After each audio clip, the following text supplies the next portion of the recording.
The DNA results were in. The courtroom was silent. A grandfather sat at the head of the table, holding a sealed envelope that would determine who inherited everything. A company, a legacy, a family name. One man had staked his entire future on what was inside that envelope. He had abandoned his pregnant wife. He had married the wrong woman.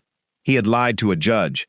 And now, in front of everyone who ever loved him, the truth was about to detonate. This is the story of Adrian Mercer, and before this is over, you will not be able to decide whether to pity him or be furious at him. You might feel both at the same time, because Adrian was not a monster in the way we usually picture monsters. He was something more ordinary and more dangerous than that. He was a man who believed his comfort mattered more than his commitment.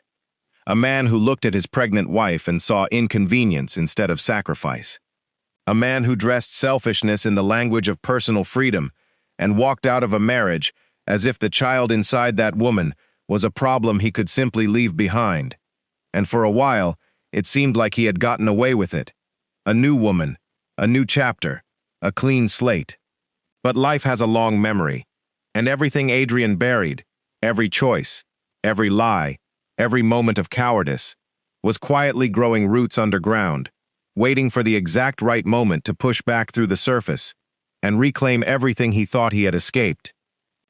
Before we go any further into this story, we want to stop and ask, where are you watching from tonight?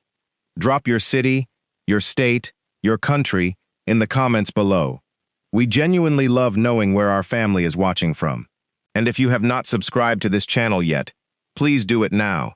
It costs you nothing, and it means everything to us.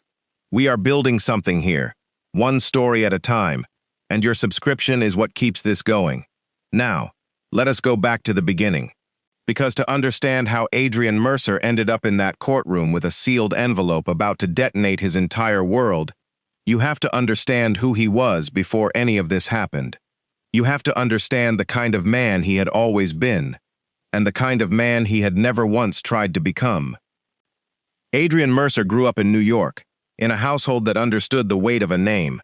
His grandfather, Walter Mercer, had built Mercer Logistics from nothing, a small freight coordination company that he had started in a rented office with 2 employees and a second-hand truck.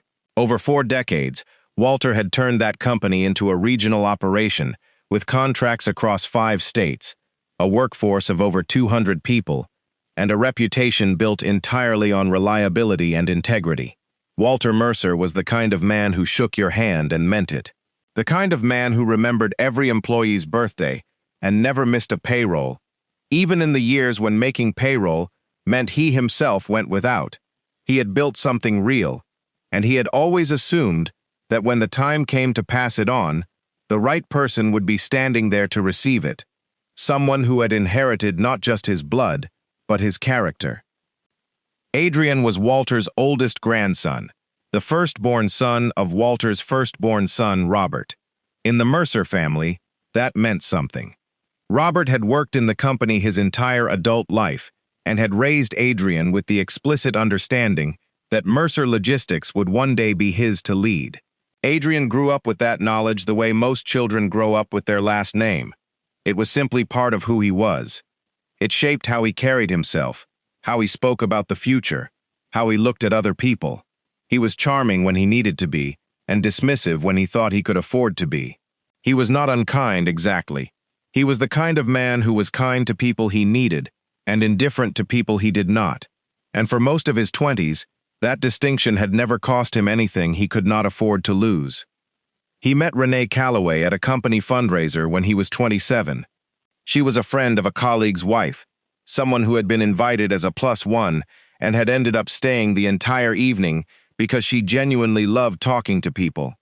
That was the first thing Adrian noticed about her. Not just that she was beautiful, though she was, but that she moved through the room as if she was genuinely interested in every person she spoke to. She laughed easily and listened carefully and did not perform for anyone. She was simply, entirely herself. Adrian had dated women who were impressive. Renee was the first woman he had met who made him feel like he needed to be more impressive himself. They dated for 14 months. He proposed on a Tuesday evening At a restaurant they had visited on their first date, and she said yes before he had fully gotten the words out. Their wedding was in the spring, and for 2 years, their life together was exactly what both of them had hoped it would be. Then Renee got pregnant, and something shifted inside Adrian that he would spend years refusing to examine honestly. The pregnancy was not unexpected. They had talked about children, had planned for them. But the reality of it, the physical reality of watching Renee's body change, unsettled Adrian in a way he did not know how to name and could not bring himself to address directly. He told himself he was stressed about work. He told himself the distance he was feeling was temporary, that it would resolve itself after the baby came and their lives found a new rhythm. He did not tell Renee any of this. He did not reach for her in the evenings the way he used to. He did not ask her how she was feeling with the same curiosity he once had. He was present in the house and absent in every way that mattered. And Renee, who was 7 months pregnant and exhausted and trying to hold everything together, noticed every single withdrawal and said nothing, hoping it would pass. It did not pass. Adrian had met Sylvia Carter through a mutual friend at a sports bar on a Friday evening in March. She was tall, put together, sharp-tongued in a way he found exciting, and entirely uncomplicated by anything as demanding as vulnerability or need. He told himself it was just conversation. Then he told himself it was just friendship. Then he stopped telling himself anything and simply started lying. He lied to Renee about where he was on Thursday evenings. He lied to himself about what he was doing and why.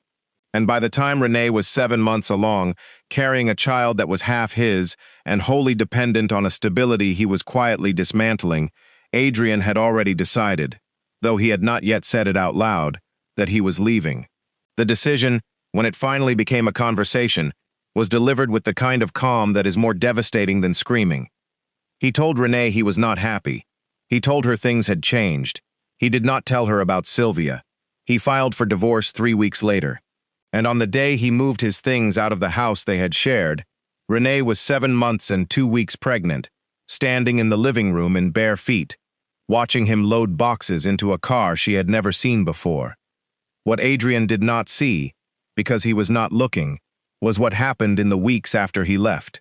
He did not see the evening his cousin Derek showed up at Renee's door with groceries and a quiet, uncomplicated offer to help. Derek Mercer was 31 years old at the time, the son of Walter's younger brother, a man who had spent his entire adult life working in construction management, and who had never once asked for anything from the Mercer family name. He and Adrian had grown up together, had been close as children, had drifted into the comfortable but distant relationship of adult male cousins who see each other at holidays and text occasionally. Derek had heard about the divorce through the family. He had not called Adrian to discuss it. He had driven to Renee's house instead. Not with any agenda, not with any plan, simply because a pregnant woman had been left alone, and he knew how to show up. He drove her to her prenatal appointments. He assembled the crib she had ordered online and could not put together herself. He fixed the kitchen faucet that had been dripping for 2 months. He did not talk about Adrian. He did not offer opinions about the divorce. He was simply present in the way that Adrian had never fully learned to be, and Renee, who was exhausted and frightened and trying to hold her dignity together through one of the hardest seasons of her life, found herself slowly exhaling in his presence. The baby came in May, a boy. Renee named him Caleb. She chose the name alone, in the hospital, in a room that had no one in it but her and a nurse who held her hand during the hardest part. Derek was in the waiting room. He had driven her to the hospital at 2 in the morning when her contractions started, and he sat in that waiting room for 6 hours without complaint, without being asked, without expecting anything in return. When Renee came out holding Caleb for the first time, the first person who saw them was Derek, and something settled between them in that moment that neither of them had words for yet.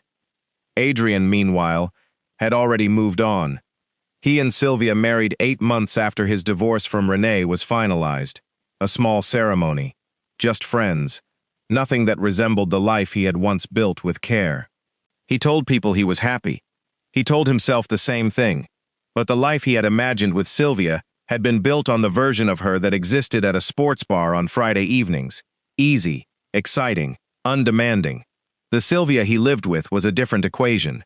She drank more than he had realized, not occasionally, not socially, regularly, in the evening, alone, in ways that alarmed him, and that she dismissed whenever he raised it. She smoked inside the apartment despite his objections.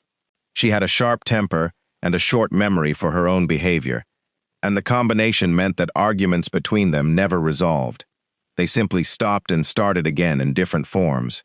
And after a year of marriage with no pregnancy, then 2 years, then 3, Adrian began to understand that the family he had walked away from was not waiting for him somewhere else. It was simply gone. Back in New York, Renee's life had become something she had not predicted, but had come to deeply value. Derek had proposed 18 months after Caleb was born, not dramatically, not with a performance, but quietly, over dinner at her kitchen table, with Caleb asleep in the next room. He told her he loved her. He told her he loved Caleb. He told her he was not asking out of obligation or proximity, but because he had spent a year and a half watching her, and was completely certain. Renee said yes. They married the following spring. And 2 years after that, Renee gave birth to a daughter, a girl they named Iris, who had Derek's calm eyes and Renee's loud, easy laugh. The family they had built was not the family either of them had originally planned, but it was real, and it was steady, and it was theirs. Adrian heard about all of this through the same family network that had once celebrated his wedding. He heard it, and he did not reach out. He told himself he did not care, but he kept hearing about it, and the hearing of it had a cumulative weight that he did not acknowledge until it was too late. The announcement came on a Thursday afternoon in October. Walter Mercer, 81 years old and still sharp in the way that men who have built things from nothing tend to stay sharp, called a family meeting at the house he had lived in for 40 years. The furniture was the same furniture from the 1980s. The carpet was the same carpet. Walter Mercer did not renovate things that still worked. He sat at the head of the dining room table with a cup of coffee and a folder of documents, and he told his family that the time had come to formalize the transition of Mercer Logistics to the next generation. He had thought carefully about this. He had prayed about it, and he had a condition, one he had mentioned in passing over the years, but that most of the family had taken as the kind of thing old men say, without meaning literally. The company would pass to the male heir who could present a son, a continuation of the name, a next generation visible and present. Walter Mercer was old-fashioned in ways that were sometimes uncomfortable and always consistent. He meant exactly what he said. The room processed this in silence, and then everyone in that room did the same quiet calculation simultaneously. Adrian had no children. Derek, through Renee, had a son. Caleb Mercer, 3 years old, sitting at home right now completely unaware that his existence had just become the center of a family inheritance dispute. Walter looked around the table and said he would give the family 30 days to respond formally. Derek nodded. Renee, who had not been at the meeting but heard about it within the hour, felt a chill she could not immediately explain. And Adrian, driving home from that meeting on a dark October highway, felt something crystallize inside him, something cold and calculated, and entirely disconnected from anything resembling conscience. He had a son. He had left him. But biologically, technically, legally, Caleb was his. Adrian had been married to Renee when Caleb was conceived. The math was simple, and Adrian, who had never once sent a birthday card or a child support check that arrived on time, began to construct an argument in his mind that would allow him to claim a child he had never chosen to know. He went to his grandfather 2 weeks later. He sat across from Walter Mercer in that same dining room and told him that the boy Derek was presenting as his heir was not Derek's biological son. He said Caleb was his, Adrian's, and that Derek had no right to use his child to claim an inheritance. Walter listened without interrupting. When Adrian finished, Walter set down his coffee cup and looked at his grandson for a long time before he spoke. He said he would not act on a claim without proof. He said the only proof he would accept was a court order and a verified DNA test. And then he said something that Adrian should have taken as a warning, but chose to take as an invitation. He said that if Adrian could prove his claim in a court of law, The company would be transferred to him immediately. But if the claim was false, if Adrian had come to this table with a lie, dressed as a birthright, then Walter would remove him from the family inheritance entirely and permanently. No second chances. No appeals. He looked Adrian in the eye and asked him if he was certain. Adrian said he was certain. He was not certain. He was desperate. And desperation, in a man with Adrian's history, is its own kind of dangerous. The lawsuit was filed in November. Renee received the paperwork on a Tuesday morning while Caleb was eating breakfast. She read it twice. Then she set it down on the kitchen counter and stood very still for a moment, looking at her son's face, his dark eyes, his serious little mouth, and felt something she had not felt in years. Not fear. Fury. She called Derek at work. He came home early. They sat together at the same kitchen table where he had proposed to her and read the document together. And when they were done, Derek set it down and said 4 words that Renee would remember for the rest of her life. He said, "Let him try." They hired an attorney that same afternoon. And Renee, who had rebuilt her entire life without asking Adrian for a single thing, prepared to walk into a courtroom and defend the family she had built from the wreckage he had left behind. The case moved quickly through the New York family court system. The judge, a woman in her late 50s with the unhurried efficiency of someone who had seen every variation of human foolishness, ordered a standard DNA paternity test within the first hearing.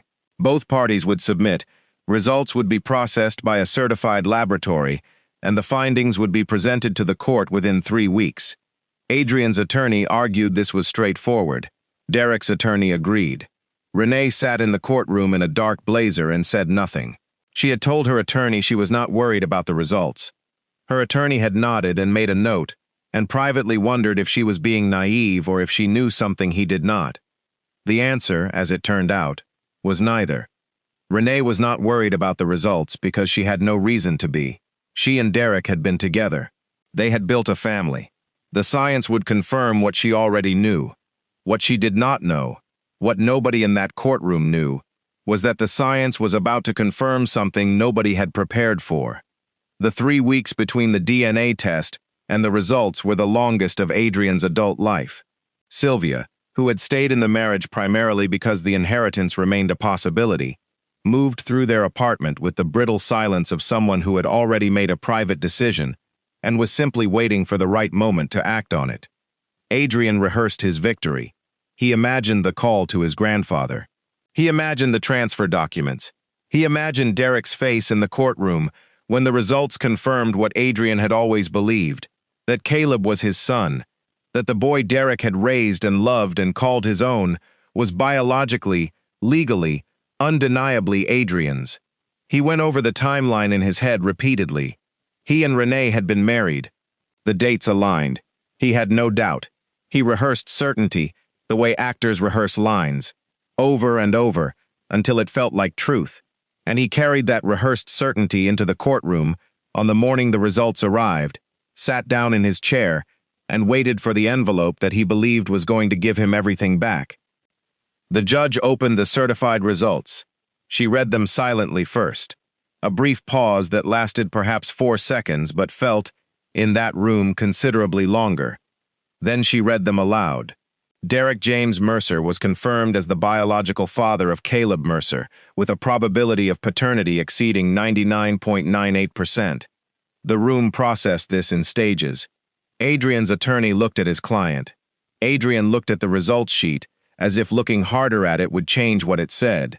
Derek sat very still, and then he turned to look at Renee, and Renee turned to look at Derek, and in that exchange, that silent, confused, searching look between two people who loved each other and were suddenly uncertain of something they had never once questioned, something shifted, because neither of them understood.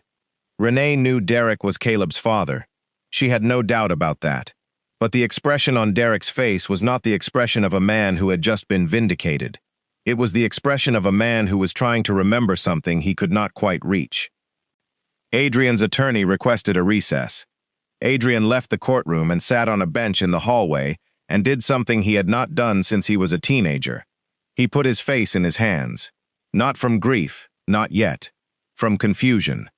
He went to 4 different independent laboratories over the following week and submitted samples for private testing, paying out of pocket each time, telling himself that errors happened, that laboratories made mistakes, that the first result had been contaminated or mishandled or mislabeled. The results came back the same each time. 4 separate laboratories, 4 separate analyses. Derek Mercer, 99.97%, 99.99%, 99.96%, 99.98%. The numbers did not waver. The science did not negotiate. And Adrian, sitting alone in his car outside the last laboratory with 4 identical results on the seat beside him, began for the first time to consider a possibility he had never entertained, that he was wrong, that he had always been wrong, and that the question was not whether the results were accurate, but how on earth they could possibly be true. The answer came from a conversation he was not supposed to overhear.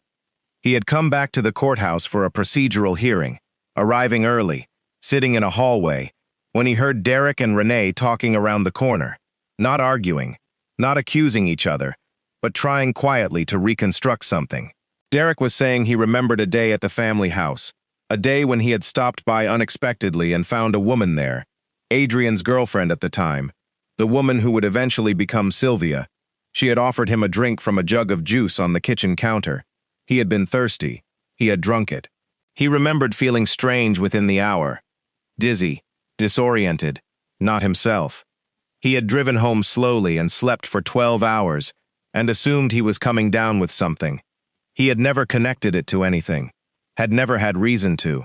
Renee listened to this and said nothing for a moment. Then she said she had never known Sylvia was at the family house that day. She asked Derek what day it was. Derek told her, and Renee was quiet for a long time. Adrian around the corner was not breathing, because he remembered that day.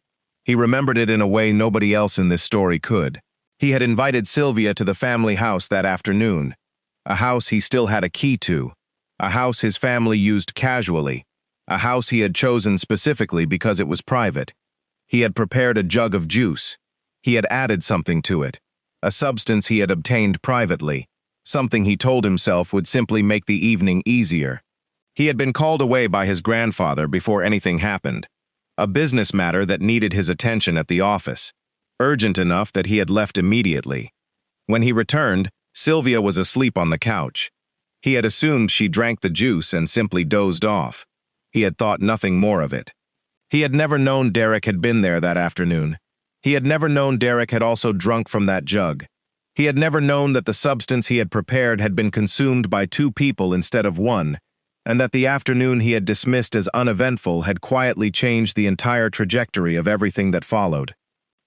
He sat on that hallway bench for a long time after Derek and Renee walked away. The courthouse moved around him, attorneys carrying folders, clerks crossing the corridor, the ordinary bureaucratic rhythm of a building where other people's lives were also being sorted and measured and adjudicated. Adrian sat in the middle of all of it and understood, with a clarity that was almost physical in its weight, that he had not been wronged by fate, or by family, or by the improbable machinery of coincidence. He had done this, not deliberately, not this specific outcome, not this particular consequence, but the root of it, the seed of it, the original act that had set this entire chain in motion, had been his. He had tampered with something he had no right to tamper with. He had left a pregnant woman because she was no longer convenient.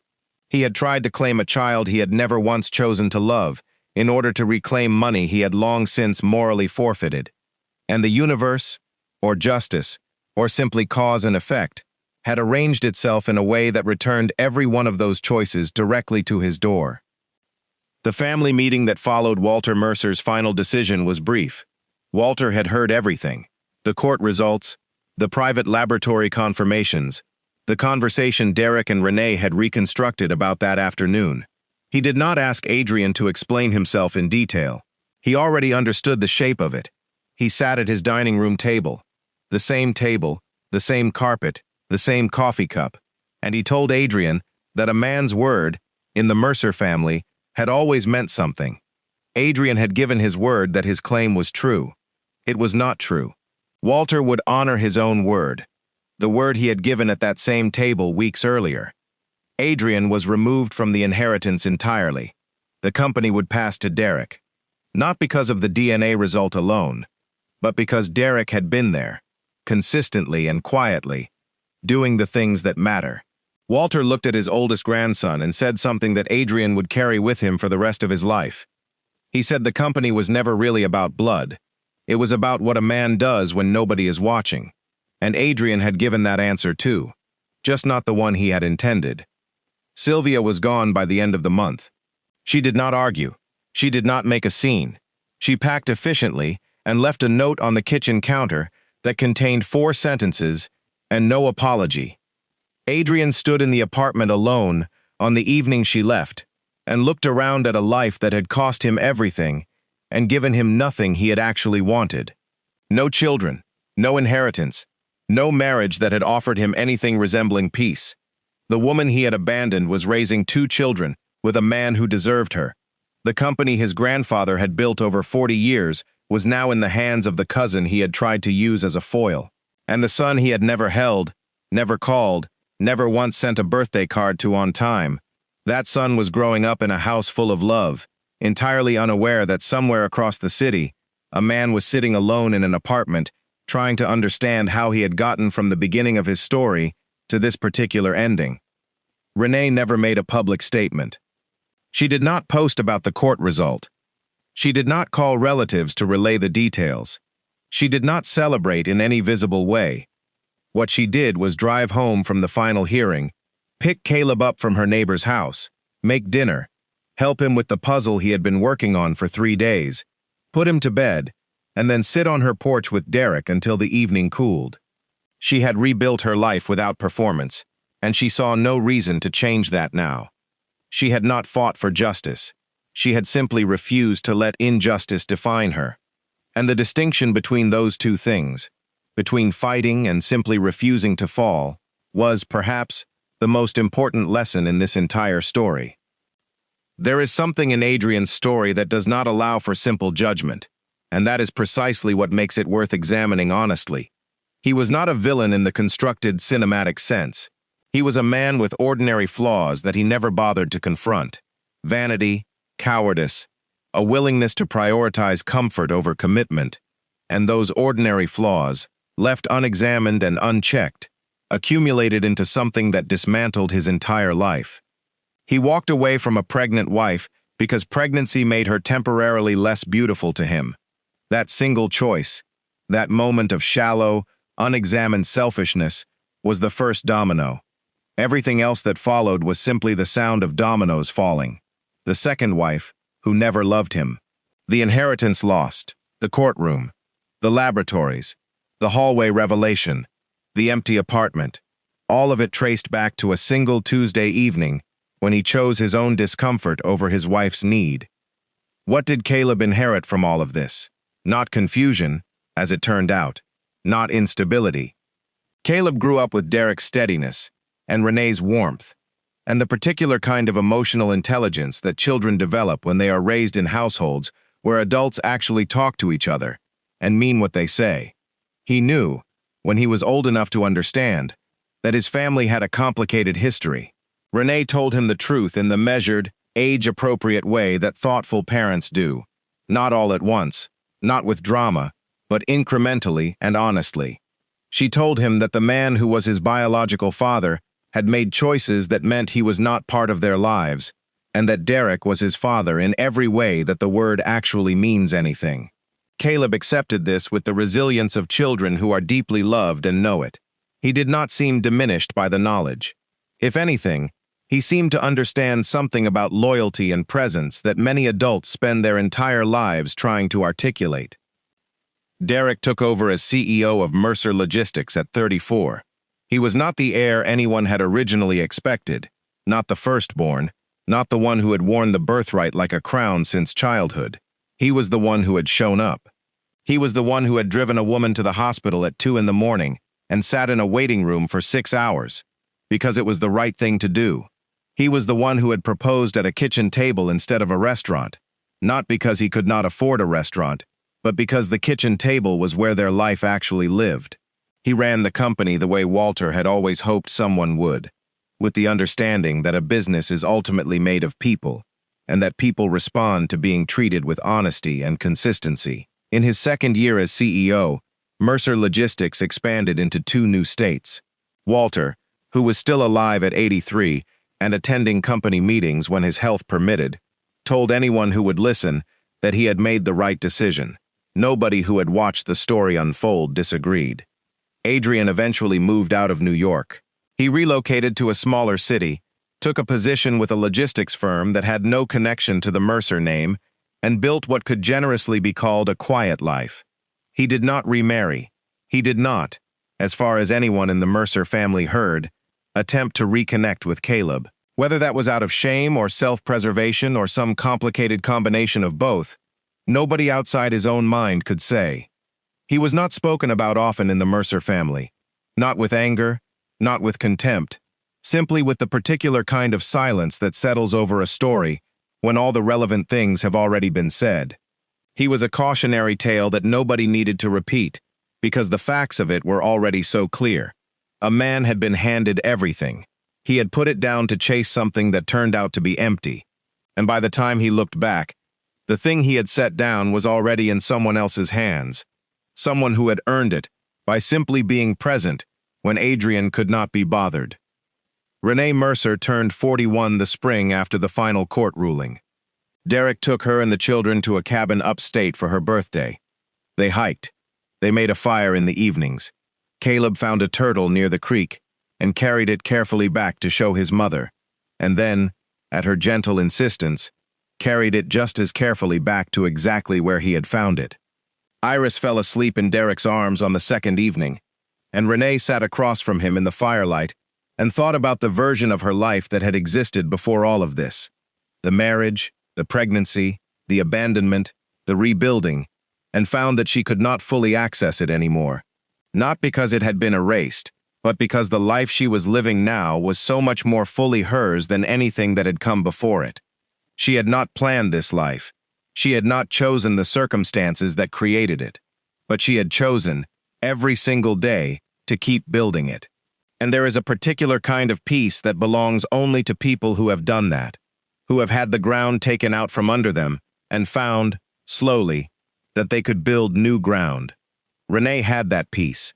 She wore it quietly, without announcement, as if it had always been there and always would be. So we come to the question this story always returns to. At what point did Adrian lose everything? Was it the evening he filed for divorce while Renee was 7 months pregnant? Was it the morning he moved his boxes out of their shared house and drove away without looking back? Was it the afternoon at the family house, when he made a choice he should never have made, a choice that set in motion a consequence he would not discover until years later, in a courthouse hallway? Was it the moment he sat across from his grandfather and made a claim he knew was motivated not by love for a child, but by hunger for an inheritance? Or was it something earlier than all of that, something quieter, something that happened in the ordinary fabric of his marriage, when he looked at his pregnant wife and chose not to see her? Maybe the answer is that he lost everything in every single one of those moments simultaneously. Maybe loss does not happen in a single dramatic instant. Maybe it accumulates, silently, invisibly. In every moment a man chooses his own comfort over his commitment, until one day there is simply nothing left to lose. Before you go tonight, we want to ask you something directly, and we want you to answer in the comments, because we read every single one. At what point in this story did Adrian truly lose everything? Was it the divorce? Was it the courtroom? Was it the afternoon at the family house? Or was it much earlier, in a quiet moment inside his marriage, when he made a choice nobody else could see? Tell us where you think the story turned. And tell us this: have you ever watched someone dismantle their own life from the inside, choice by choice, and been unable to stop it? Because that is what this story really is. Not a crime story, not an inheritance story. A story about what happens when a man never learns to look honestly at himself. Drop your thoughts below. We want to hear from you. And if this story moved you, if it made you think, if it stayed with you, please subscribe to this channel. It costs you nothing, and it means everything to us. We are here every week with stories that are real, that are human, and that do not let you look away. Next time, we are bringing you the story of a woman who nursed a man back to health for 11 years, only to discover at his funeral that she had never been legally married to him. That story is coming, and you will not want to miss it. Until then, pay attention to what you walk away from, because sometimes what you leave behind is the only thing that was ever truly yours.